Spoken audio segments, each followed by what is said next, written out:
이번 단원은 마지막 단원으로 첫 번째, 현재 사회, 두 번째, 인류는 생물의 종, 세 번째, 자유의지와 다수준 자연선택, 포괄적합도, 마지막으로 종교의 역할에 대해 설명하고자 합니다.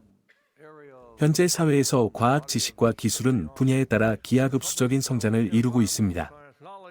미래학자들은 인류가 어디로 가야 하는가 하는 나름의 방향 제시에 천착하는 경향이 있습니다.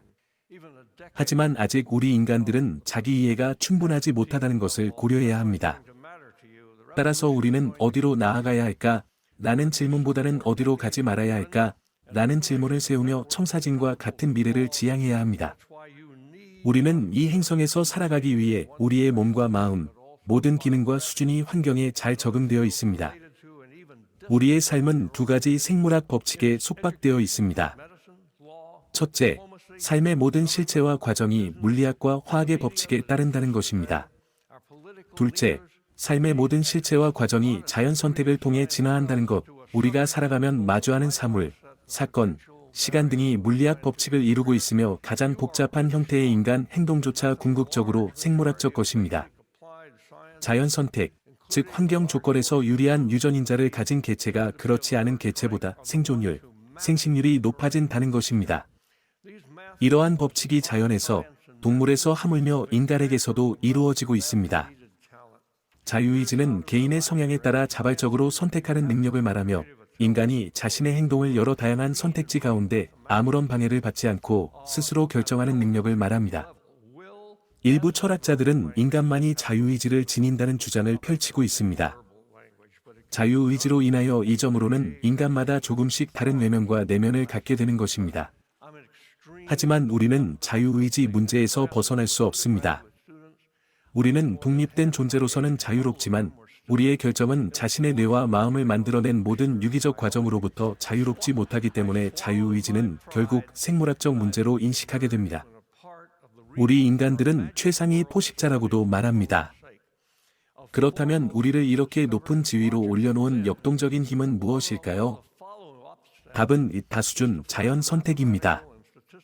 서로 연관된 두 생물학적 조직화 수준 중 높은 쪽에서는 집단끼리 경쟁하면서 한 집단의 구성원 사이에서 협동하는 사회적 형질이 선호됩니다. 수준이 낮은 쪽에서는 한 집단의 구성원들이 서로 경쟁하면서 자기 자신에게 봉사하는 행동이 나타난다고 합니다. 인류에게 가해진 선택압들에 관해 제시한 해석은 포괄적합도 이론과 반대됩니다. 포괄적합도는 혈연 선택을 토대로 합니다.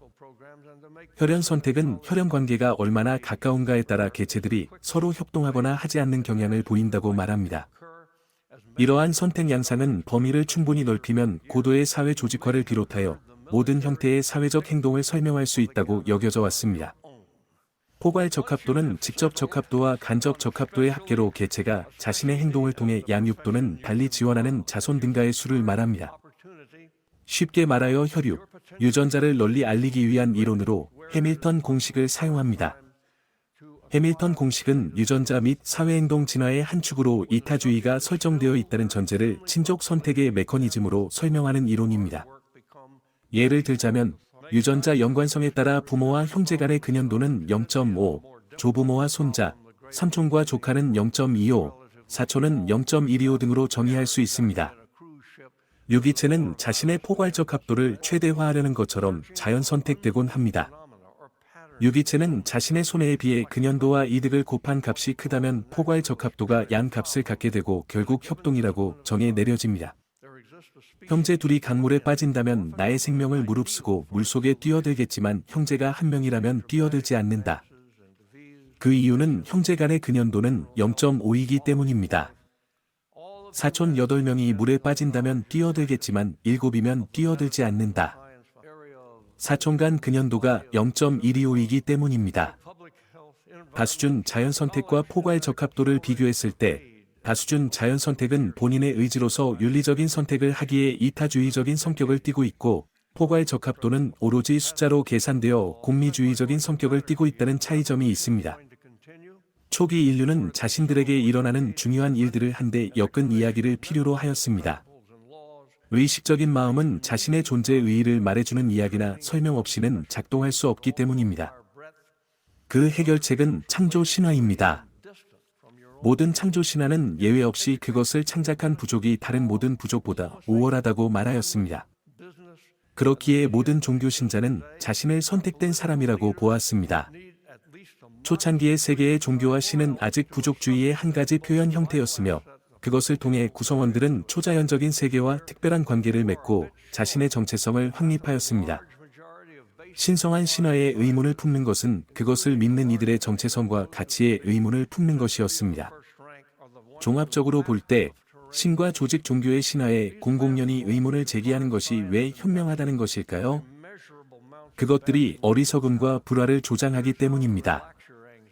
개별 종교는 나름대로 진실의 가능성을 가지고 서로 경쟁하는 수많은 시나리오 중 한 판본에 불과하기 때문입니다.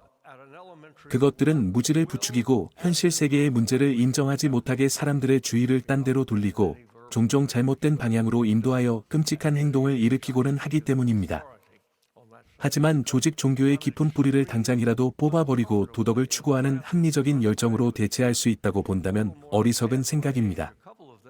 억압적인 유형의 부족주의에서 인류를 해방시키는 첫 단계로 좋은 것은 신을 위해 일한다거나 자신이 신의 대변자라거나 신의 신성한 의지를 자신만이 알고 있다고 말하는 권력자의 주장을 점잖게 거부하는 것입니다. 이처럼 종교는 하나의 체계로서 중요한 역할임을 알 수 있습니다.